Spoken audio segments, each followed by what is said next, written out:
The content in this magazine could contain references of topics and difficult subject matter that may be triggering. Please honor yourself, inner knowing, and proceed with whatever help or guidance you feel is intuitively aligned.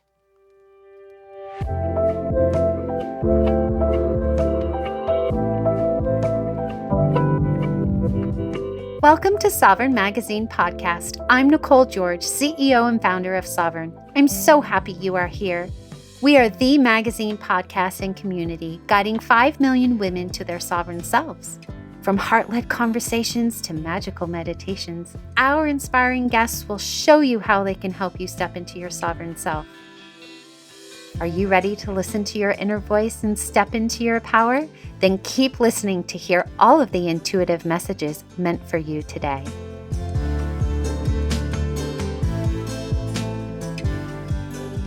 Hello! Today I have the privilege of reconnecting with Deb Driscoll, one of our amazing contributors.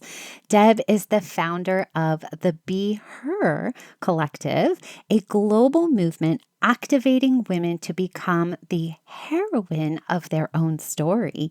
For over 25 years, she has guided women through spiritual development, intuitive healing, and embodied leadership. And she also hosts the Becoming Her podcasts. She lives in Tobago, where she lives with her husband and her flock of sheep. Welcome back, Deb. So great to be here. Thank you. Well, we have a really deep episode to go into today. So, we are exploring Waiting to Surrender, which is our September full moon issue. And you beautifully wrote an article called Surrendering to Magic, the Way of the Gentle. And it really is, to me, an invitation for women to deeply reframe what surrendering is or might be for them, that it's not about defeat or, anything along those lines, but rather a loving, conscious release into their own power. And you go into exploring how generations of women have been conditioned to fight or strive or resist, but that you suggest that the true revolution comes when women begin to surrender to magic and softness and the wisdom within. And so that's where this word, or words I should say, the gentle revolution come from, which is a quiet yet profound reclaiming of your intuitive power and how it's beginning to awaken across the world. And so for those who haven't had a chance to read your article and all the things that it encompasses, maybe we can give a little recap first. Well, surrender has been with me for a while. Like, my life has asked me to surrender more than once. And my book, published in 2020, pre-pandemic, before we all knew what was going to come next, is called A Series of Surrenders. Because I do believe that we actually surrender more than once, and we surrender into our becoming, and we surrender into knowing ourselves. And for me, surrender, earlier in my life, surrender was not easy at all. I did not want to surrender. I did not want to let go. And I felt like I needed to hold on to win, rather than allowing myself to soften and surrender into my love lessons, into what life was bringing me, into the path. And so this is the change for me, like letting go of the grip and allowing myself to kind of free fall a little bit into.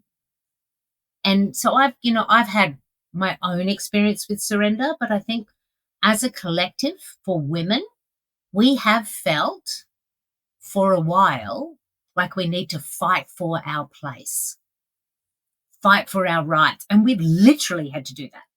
The right to vote, the right to have a bank account, the right to have your own signature on a mortgage, the right to own the sovereignty over our bodies. I mean, everyone's picking up what I'm putting down. We have had to fight.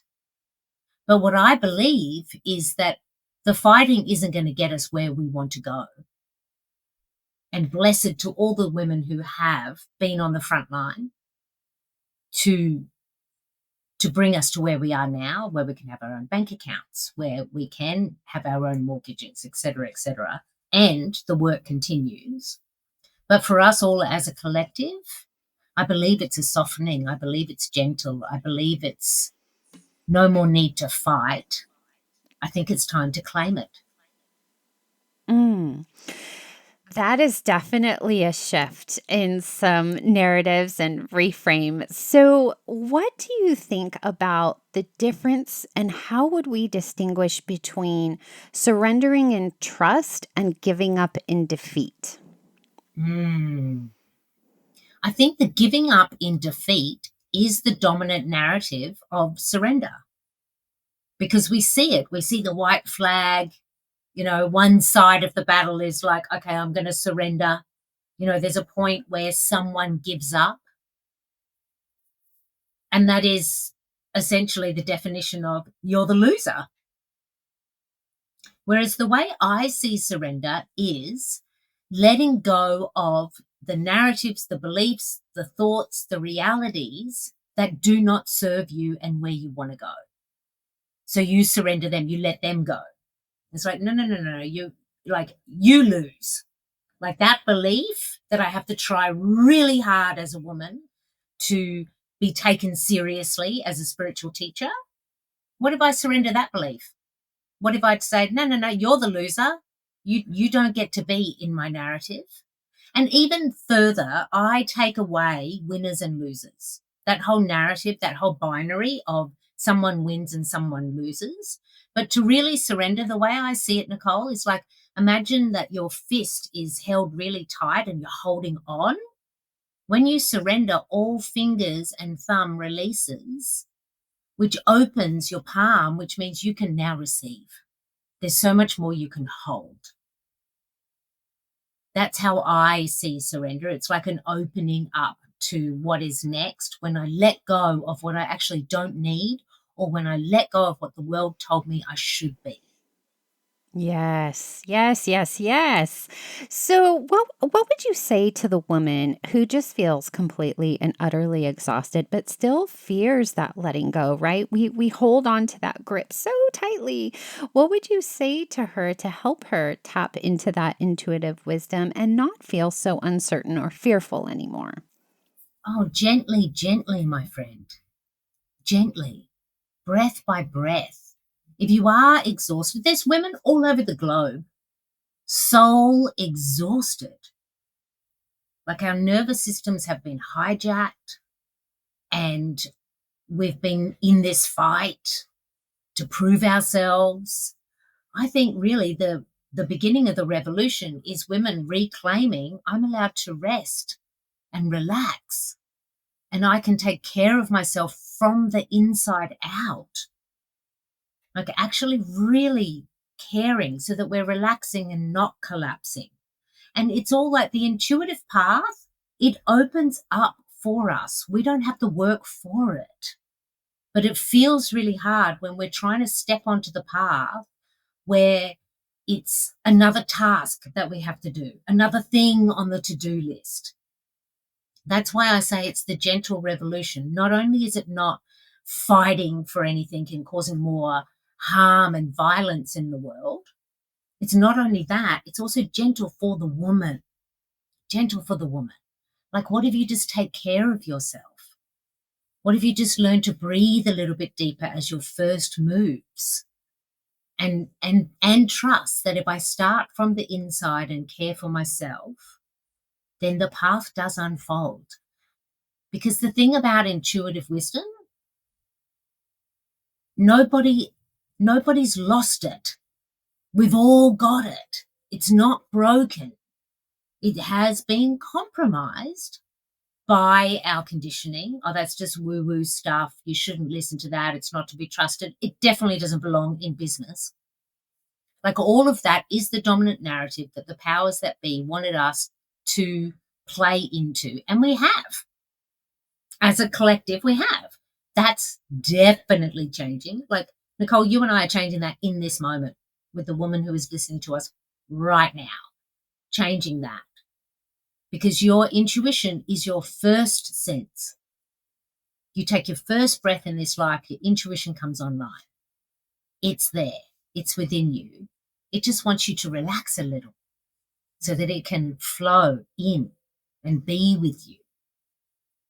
So any woman listening to this who's thinking, oh God, this is another thing I have to do.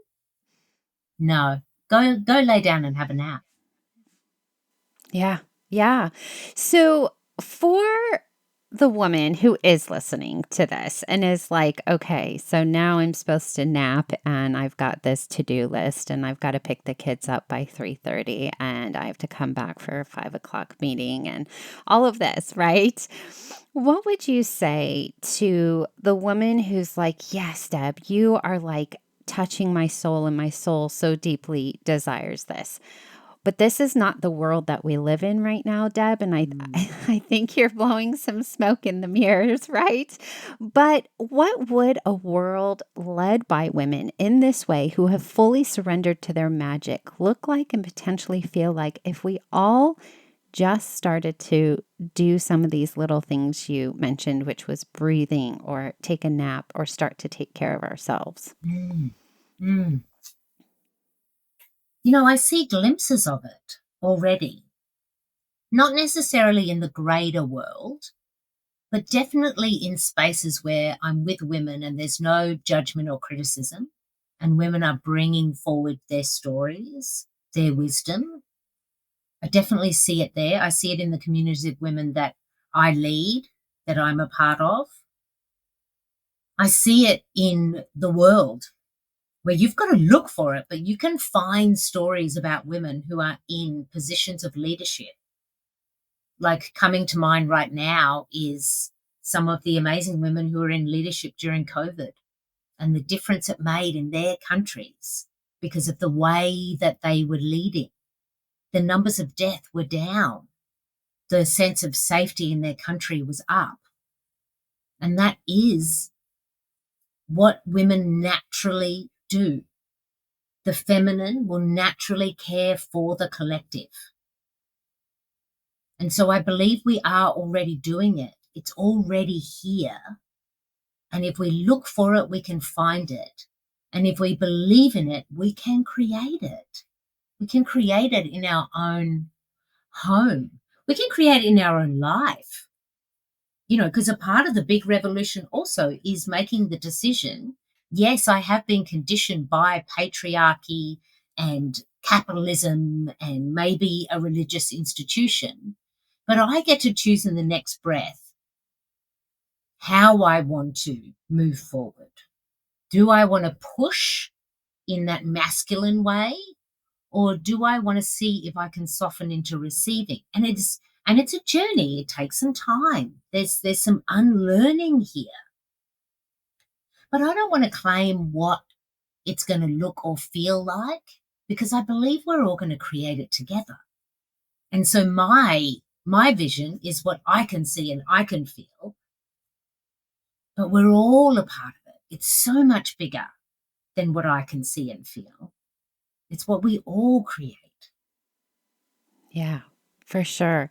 Maybe we can take it back to when was the first time you began to explore surrendering and what emotions surprised you the most? Mm, mm. Well, truly, surrender turned up with a capital S in my grief journey. So 12 years ago, my son Sage Joseph unexpectedly died 1 month before his 11th birthday. And I was propelled into a deep grief journey. And I didn't reject the journey at all. Like right from the beginning, I was like, okay, I'm going to apply everything I know about spiritual practice. I am on this journey. But I then put in a whole heap of masculine right or wrong. I'm going to be the best ever at grief. I'm going to figure this out the quickest. I'm going to be the one that everyone's looking at and going, look at that grieving mother. She's doing so well. And so I created a whole heap of tension around my grief journey. I didn't realize it at the time because I was conditioned to, I'm going to conquer this thing. I will get over it. I will be better, rather than surrendering into the amazing landscape that I was taken to which is about the capacity of our hearts and why we're here to learn about love and how our hearts heal. It wasn't until after the 2nd year anniversary. And I really, Nicole, I wasn't doing anything wrong in year 1 and 2. I was just doing the best I can as a grieving mother, you know. I don't have any regret or, you know, feel bad about any part of that journey. There was so much about that journey that was really magical, that I did learn a lot.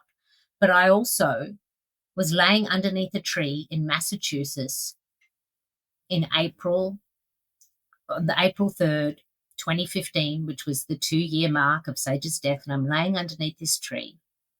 And all I can think is, what am I missing? Why am I not over it yet? Why is this not better? And I put so much pressure on myself. By the 2-year anniversary, I should be better by now. Like, I'd moved from Australia to New York to build the new life. And it was underneath that tree that I realized I could keep fighting to win, or I could surrender to the lessons that are here for me. And that began my series of surrenders, surrendering into, what if I go into my deep feelings? Surrendering into, what does this mean for me, not only in this life and this day, but my soul path? What does this mean for Sage and I as souls and the lifetimes we've spent together? Like, there were so many beautiful landscapes I surrendered into. And that's when grief really turned up, sat on my lap and said, now we can begin to shape your heart.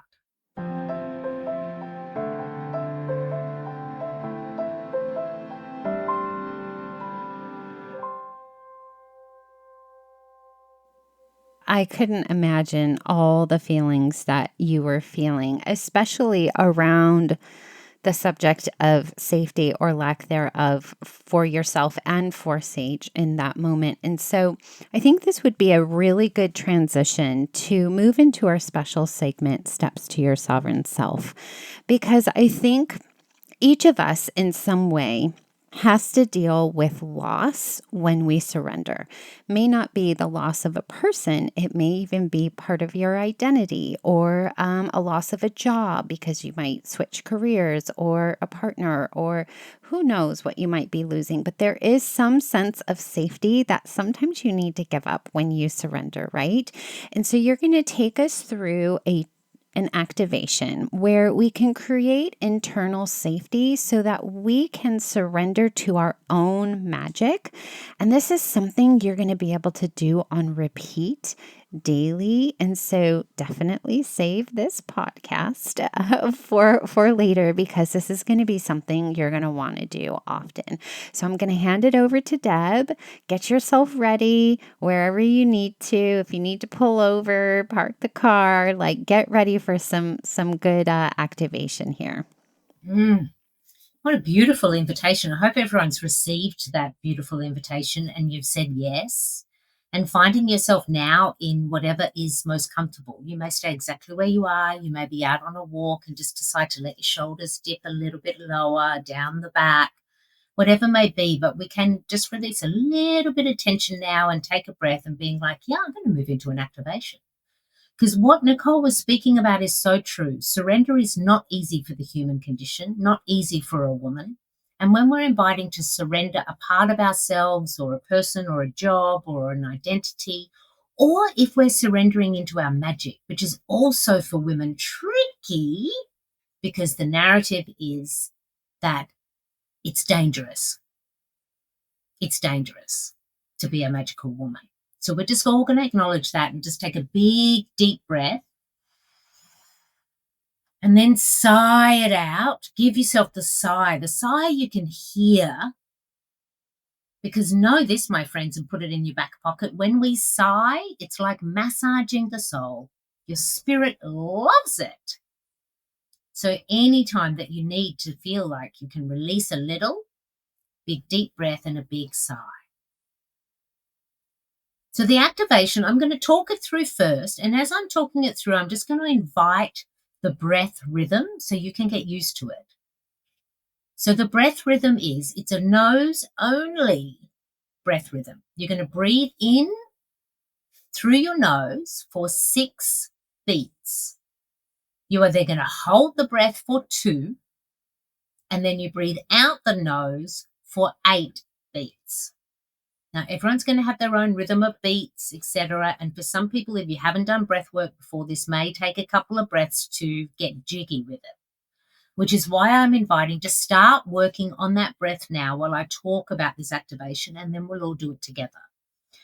The breath is 6 beats in.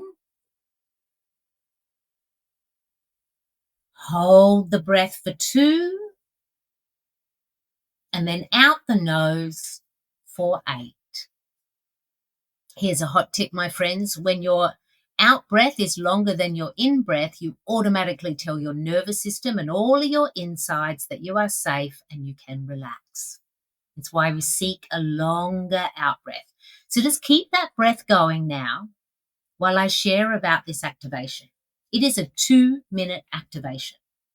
For the first 30 seconds with that breath pattern, you are going to be breathing and affirming. You're going to choose an affirmation that works for you. You may choose, it's safe for me to surrender. You may choose, I'm ready to change now.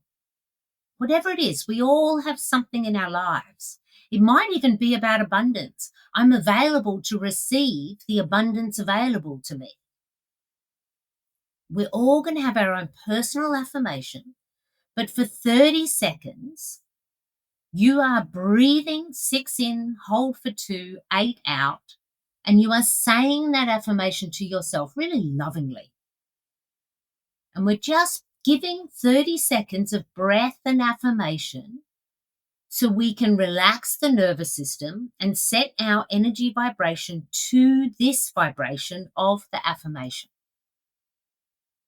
After 30 seconds, you continue with the breath, but for the next 90 seconds, you bring the feeling of that affirmation being real and true in your life into your body.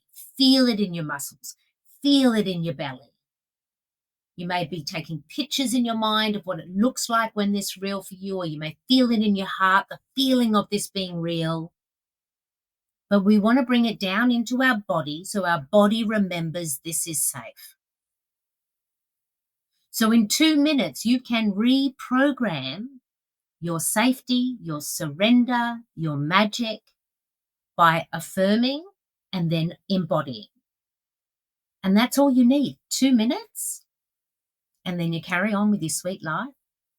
And then maybe later in the day, you've got 2 minutes and you can do this again. When you're waiting for a train, when you're standing in a line, before you go to sleep, when you're in the shower, you can add as many 2 minutes as you need. But it is designed to be repeated so that we are recalibrating our energy and our nervous system and our beliefs. So let's all do it together now. Get back into that breath rhythm if you've lost it. 6 in, hold for 2, release for 8, all through the nose. And breathing in now for 6, holding for 2, releasing for 8, and saying in your mind's eye, or you may choose to say it out loud if that feels good, saying your affirmation for 3 more breaths of 6 to 8.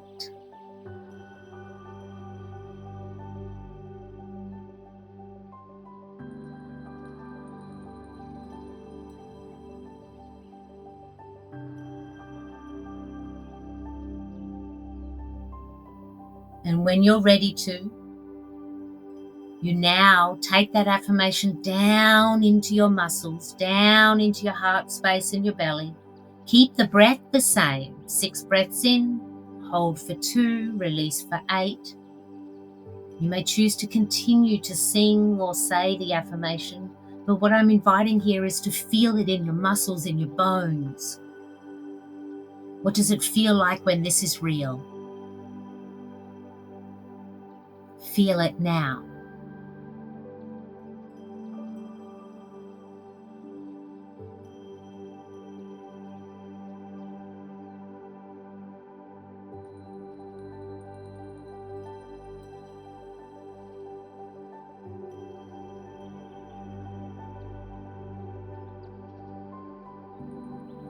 Recentering on breath and affirmation if you need to.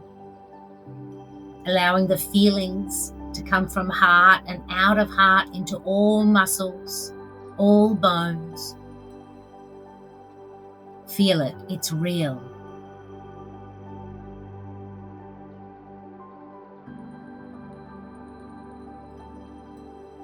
Taking the final breath now in this pattern, anchoring it into muscle and mind and heart. Your spirit already knows what to do.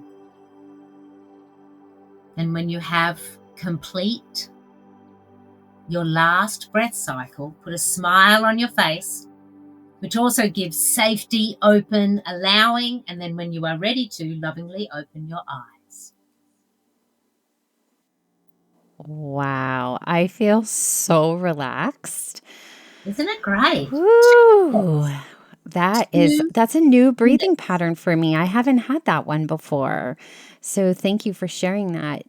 As we go away, I wanted to ask this question as our final question. I saved it for the end.